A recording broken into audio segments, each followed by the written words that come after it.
it. Other people have discussed it with us and with me. That's going to work out. West Bank is going to work out very well. Mr. President, why should the king take in the Palestinian people? He's made clear he doesn't want to. Well, I don't know, but he may have just something to say because we discussed just briefly. I think maybe you want to say it now, or? Well, Mr. President, I think we have to keep in mind that there is a plan from Egypt and the Arab countries. We're being invited by Mohammed bin Salman to discussions in Riyadh. I think the point is how do we make this work in a way that is good for everybody? Right. Obviously, we have to look at the best interests of the United States, of the people in the region, especially to my people of Jordan. And we're going to have some interesting discussions today. I think one of the things that we can do right away is take 2,000 children that are either cancer children or in very ill state to Jordan as quickly as possible, and then wait for, I think, the Egyptians to present their plan on how we can work with the president to work on the Gaza challenges. So I want to tell you, excuse me, wait, just please. I didn't know that, what you just said, 2,000 children with cancer or other problems, and that's really a beautiful gesture. That's really good, and we appreciate it. And we'll be working on the rest with Egypt. I think you're going to see some great progress. I think with Jordan, you're going to see some great progress. 3 of us, and we'll have some others helping, and we're going to have some others at a very high level helping, and the whole thing will come. It's not a complex thing to do.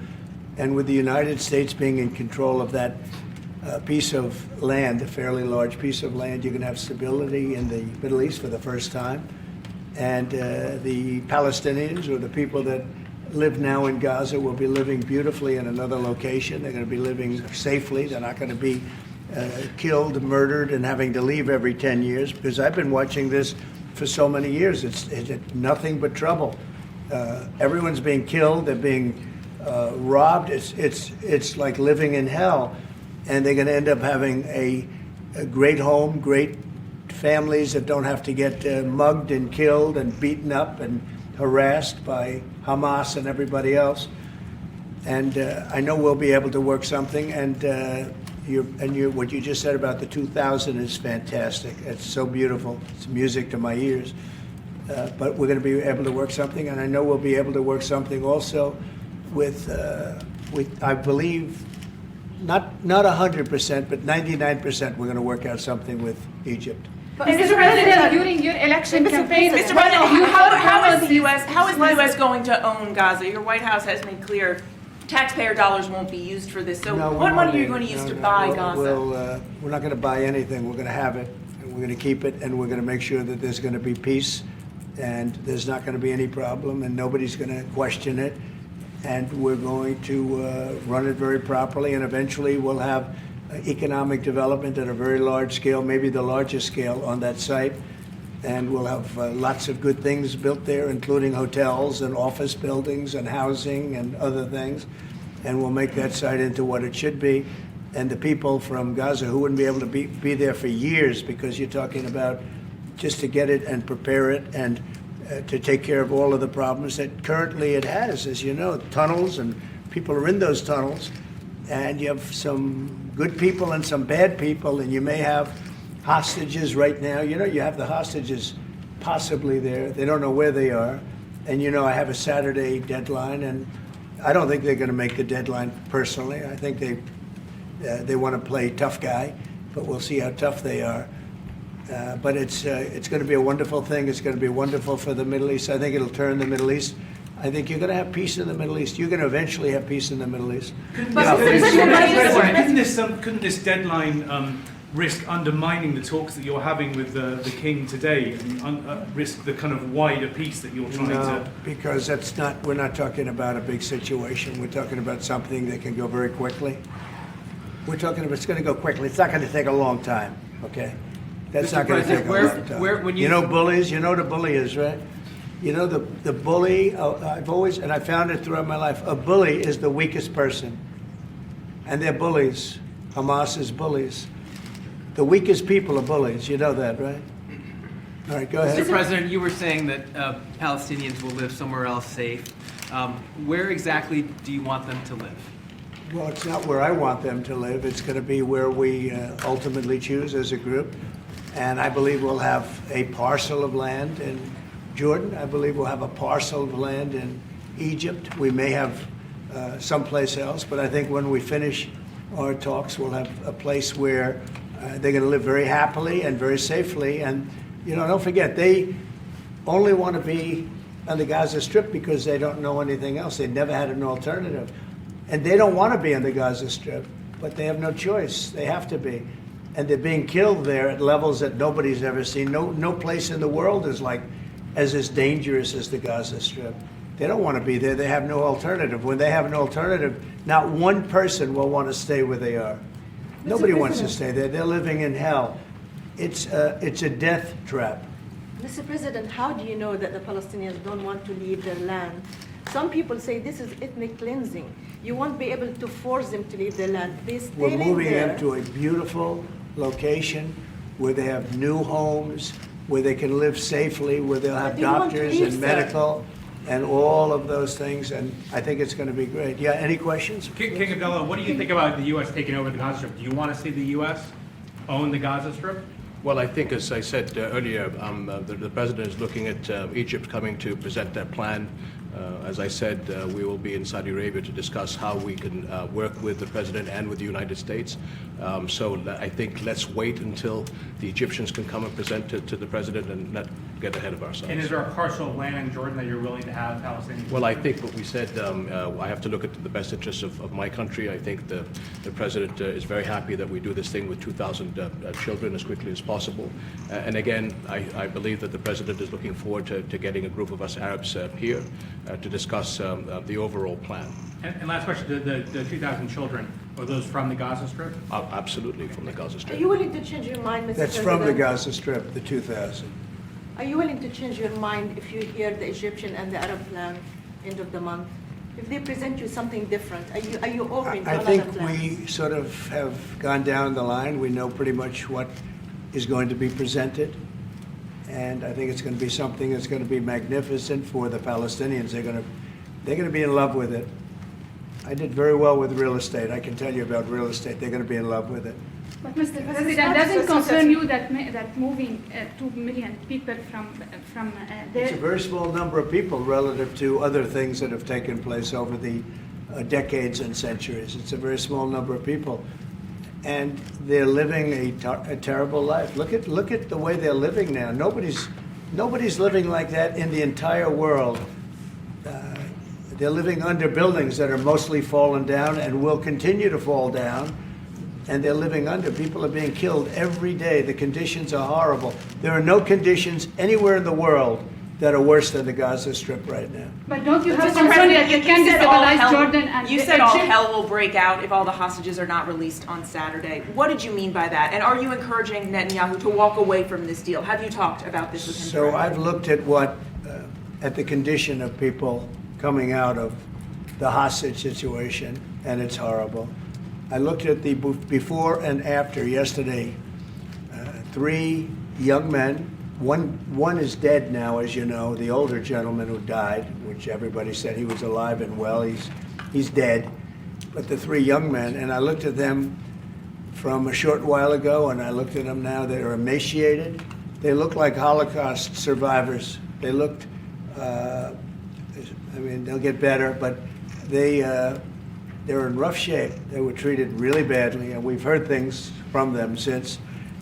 And I think the reason that Hamas is playing so cute is because they saw the reaction to these 3 people that came out, and the other ones. Look, the one young lady had her hand blown off practically, and they were not in great shape either.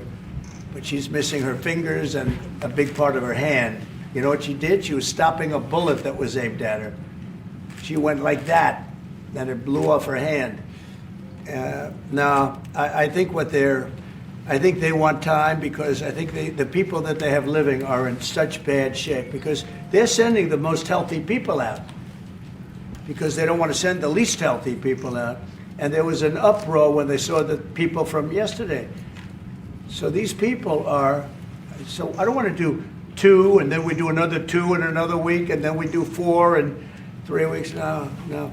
They either have them out by Saturday at 12 o'clock or all bets are off. Mr. President, Mr. President, would you still consider withholding aid to those countries if they don't accept your plans to accept? Well, I don't want to Palestinians? say that because we've had such a good relationship and we're doing so well just in the short time that we've been talking.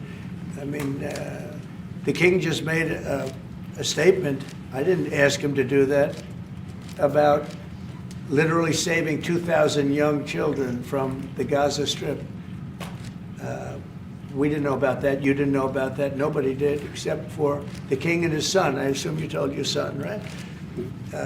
And I just thought it was great. No, I think we'll do something. I don't have to threaten with money. We contribute a lot of money to Jordan and to Egypt, by the way, a lot, to both. But I don't have to threaten that. I think we're above that. I do believe we're above that. So.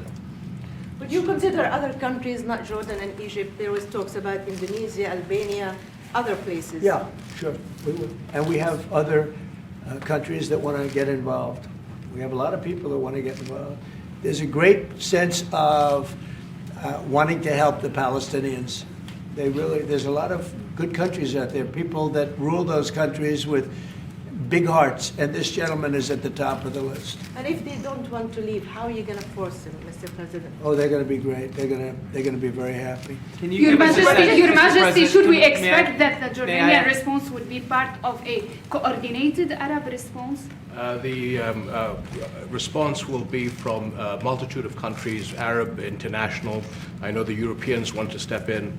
And again, we'll probably have to look to the help of the United States to make sure that COGAT, which is the clearing agency on the Israeli side, makes this as efficient as possible, because 2,000 kids, the best way to get to them is by helicopters and get them straight to our institutions. And I also believe that quite a few countries would also probably like to take some of those kids and have That's them right. treated in their hospitals.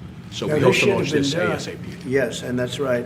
This should have been done by the Biden administration, but, you know, they didn't do anything. They didn't know what the hell they were doing. So this should have been done by the Biden administration. This should have never happened because October 7th would have never happened if I were president. Zero chance of happening. You wouldn't have had that whole mess where the Middle East got blown up, and you wouldn't have had Ukraine and Russia fighting. That would have never happened. And by the way, we're making good progress there, I think. I really think we're making some very good progress. Mr. President, President, your you've said team, are you before that putting in the charge U.S. of it? would buy Gaza, and today you just said we're not going to buy Gaza. We're not going to have to buy. We're going to have Gaza. We don't have to buy. There's nothing to buy. We will have Gaza. What does that mean? No reason to buy. There is nothing to buy. It's Gaza. It's a war-torn area. We're going to take it. We're going to hold it. We're going to cherish it.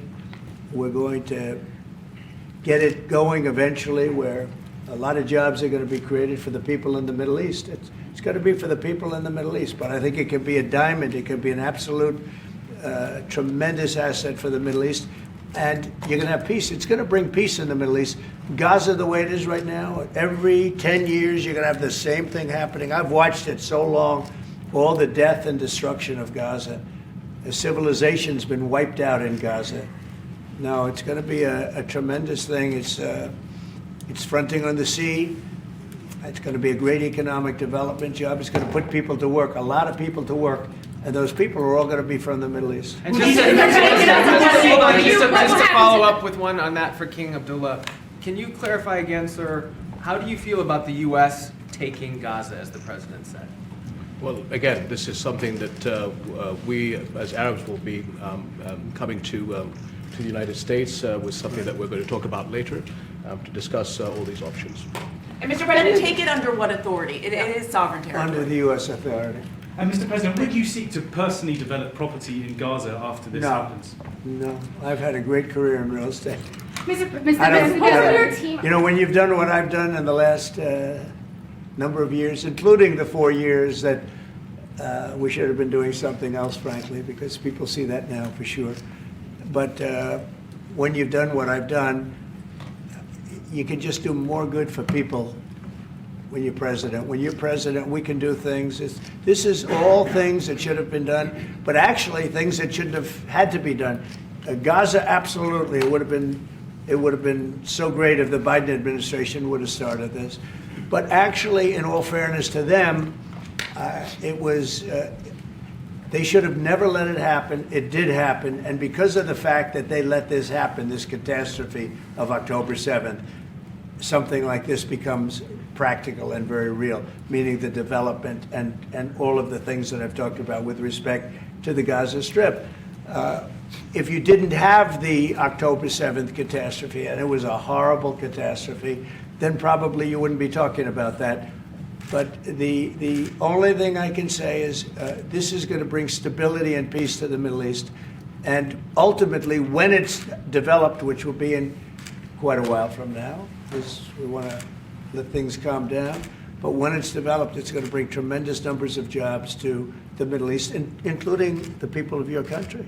So Mr. President, what if it does not bring peace to the Middle East? There are many Palestinians, even though you say that everything is going to be beautiful, everything is going to be lovely, they're not going to want to go back. There are going to be people who want to go back and feel like that it is their right to do that. You haven't said, will there be any type of repercussions or anything that happens? We don't think that's going to happen. We think people are going to be very happy, thrilled. A lot of those people that you're talking about are going to end up maybe living there and maybe working there, but it'll be in a different form. We have had tremendous support for this project, and we think the biggest asset of the project is going to bring peace ultimately to the Middle East. All right. Mr. President, one last question. Go ahead, behind If- you. And you've asked enough. Mr. President, one of your promises on the campaign trail is to bring peace to the Middle East. It was a promise to your Arab voters here. The Arab voters in the United States oppose this.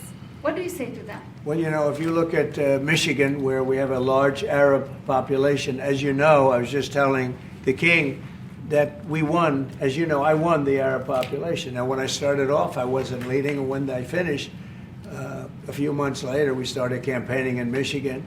And when I finished, we won it by a tremendous amount, by 30 points.